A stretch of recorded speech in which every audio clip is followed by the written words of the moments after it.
Es esmu Andris Kontāns, principā es pārstāvu, visticamāk var teikt, vairāk pārstāvu es sevi asociēju kā ar Latviju, nevis ar kaut kādu konkrētu novadu.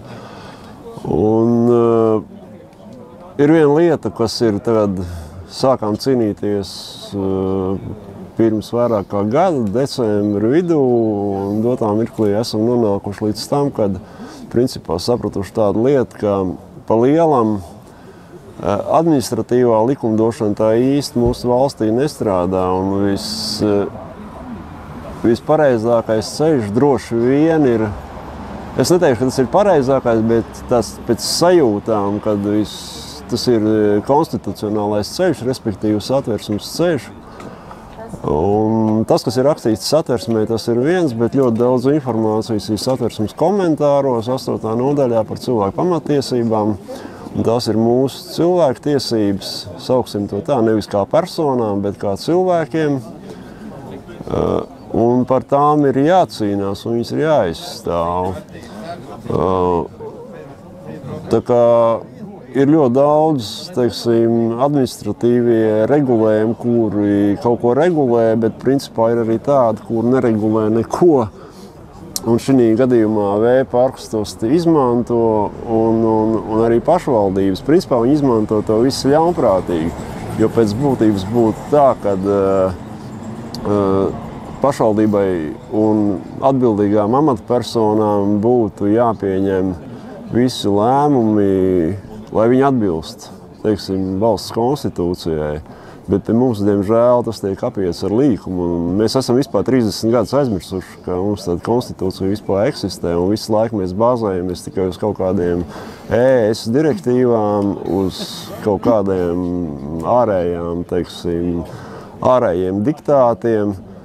Un, principā, tā mūsu valsts suverenitāte ir tikai tik liela, cik stiprs ir mūsu mugurkauls, teiksim. Ja mēs locīsimies līdz visām rekomendācijām, tad principā būs tas pats, kas bija, teiksim, tādā pašā vienā savienībā lielā jau mēs bijām, teikt. Un šeit atkārtojas pilnīgs scenārijs 1-1.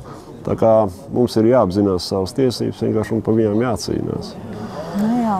Es varbūt paturpināšu par šo, jo tā runāšana mums bija gaužām īsta konferencē.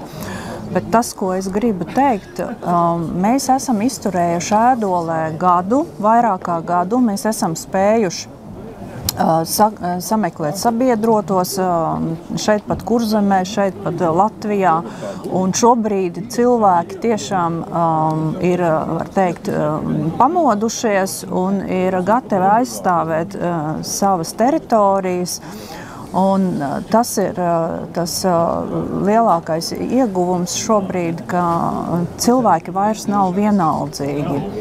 Un arī ļoti lielu paldies es gribu pateikt mūsu Ēdoles biedrības biedriem, kuri neatlaidīgi raksta institūcijām. Tas ir tas administratīvais ceļš, ļoti nepateicīgs ceļš, bez jebkādiem juristiem, uz ļoti lielu entuziasmu. Citreiz tas ir līdz pat pusnaktī pavada pie papīriem. Tāpat arī Andris ir izbūries cauri konstitūcijas tiem komentāriem, ja, jo mēs sapratām, ka ar to administratīvo vien būs par maz, jo pamats jau ir tās tiesības, kuras netiek ievērotas. Ja. Un šis ir tas, kas ir jāceļ gaisā, un mums ir jāpastāv par savām tiesībām, mums viņas ir jādabū atpakaļ. Un tāpēc mēs esam nolēmuši, mēs iesim līdz galam, un mēs nedomājam nevienu brīdi padoties. Paldies visiem! Sties bļauj, tik nepieļauj, jau šodien neparīt, mosties drosmei darīt.